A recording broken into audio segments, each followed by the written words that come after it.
मौसम से जुड़ी जानकारी और लाइव मौसम खबरों के लिए हमारे YouTube चैनल को सब्सक्राइब करें और बेल आइकॉन दबाकर हर अपडेट पर रखें नजर। नमस्कार, बिहार के लिए स्काईमेट की साप्ताहिक रिपोर्ट में आपका स्वागत है। मैं हूं देवेंद्र त्रिपाठी। आइए जानते हैं 27 जून से लेकर 3 जुलाई के बीच बिहार में कैसा रहेगा मौसम और इस सप्ताह बिहार के किसानों के लिए क्या है हमारे पास फसलों से जुड़ी सलाह। बिहार में आप सभी जानते हैं कि पिछले कई दिनों से लगातार मूसलाधार वर्षा हो रही है और उत्तरी यानी तराई क्षेत्रों में कई जगहों पर ये बारिश जानलेवा भी बनी है। बिहार में लगभग 103 लोगों की जान लाइटनिंग स्ट्राइक यानी बिजली गिरने की घटनाओं में हो चुकी है और ये स्थितियां मानसून में आमतौर पर देखने को कम मिलती हैं।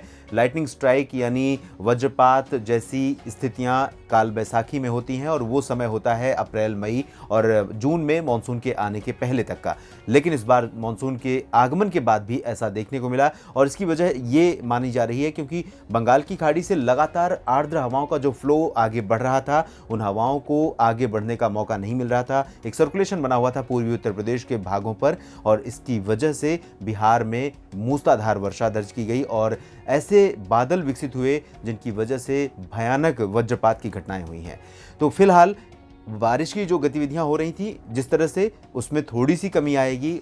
इसके बावजूद अनुमान यह है कि 27 और 28 जून को समूचे बिहार में बारिश जारी रहेगी, जिसमें पश्चिमी भागों में, उत्तरी भागों में भी काफ़ी अच्छी वर्षा की संभावना है।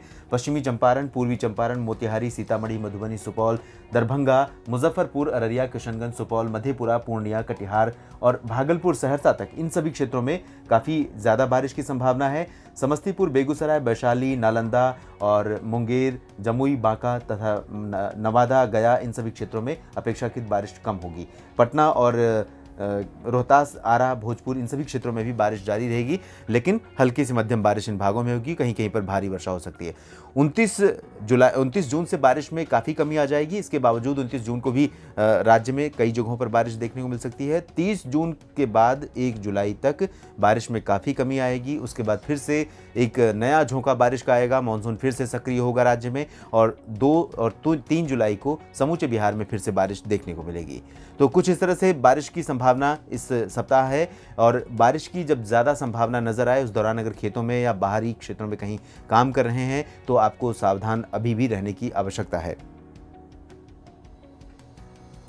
ये तो रही मौसम की बात और अगर हम फसलों की बात करें, फसलों से जुड़ी सलाह की बात करें तो आगामी दिनों में घने बादल छाए रहने और बिजली चमकने तथा गरज के साथ मध्यम से भारी वर्षा के संकेत के चलते किसान बंधुओं को सलाह है कि जो 115 से 125 दिन की किस्में हैं धान की नर्सरी की, उनको आप उनकी नर्सरी तैयार करने के लिए आप काम जारी रख सकते हैं। धान की नर्सरी तथा खरीफ मक्का के खेत में अधिक पानी न लगने दें और जल की निकासी की व्यवस्था ज़रूर करें क्योंकि बारिश अगर भारी होती है तो ऐसे में नर्सरी को नुकसान पहुंच सकता है। सीधी बुआई वाले धान के खेतों में या नर्सरी में बीज डालने के 10 दिनों के बाद कभी कभी पत्तियां हल्की पीली या सफ़ेद नज़र आने लगती हैं और इसे लौह जैसे सूक्ष्म पोषक तत्वों की कमी माना जाता है। इसे आयरन क्लोरोसिस कहते हैं। इसके निदान के लिए फेरस सल्फेट के 1% घोल का छिड़काव कर सकते हैं आप, इस रोग से छुटकारा मिल जाएगा। खरीफ लोबिया की खेती के लिए 15 से 20 किलोग्राम बीज का इस्तेमाल प्रति हेक्टेयर की दर से कर सकते हैं। पूसा, 2 फसली, पूसा कोमल, नरेंद्र लोबिया, पूजा बरसाती आदि उन्नतशील किस्मों की अच्छी उपज प्राप्त की जा सकती है किस्मों से।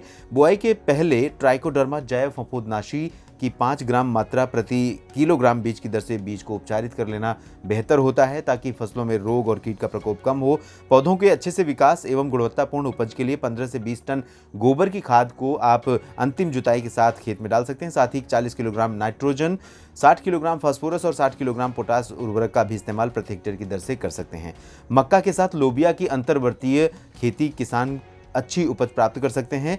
उड़द की खेती के लिए नवीन T9 जैसी रोग रोधी किस्मों का चुनाव करें और 12 से 15 किलोग्राम बीज प्रति हेक्टेयर की दर से बुआई कर सकते हैं। तो बिहार के लिए ये थी स्काईमेट की साप्ताहिक रिपोर्ट। अगले हफ्ते फिर से हम आपको बताएंगे आपके राज्य के लिए अगले हफ्ते के मौसम का हाल। आप जुड़े रहिए स्काईमेट वेदर के साथ। धन्यवाद। प्रदूषण की रियल टाइम इंफॉर्मेशन के लिए आज ही स्काईमेट AQI ऐप डाउनलोड करें और अपनों की सेहत का रखें ख्याल।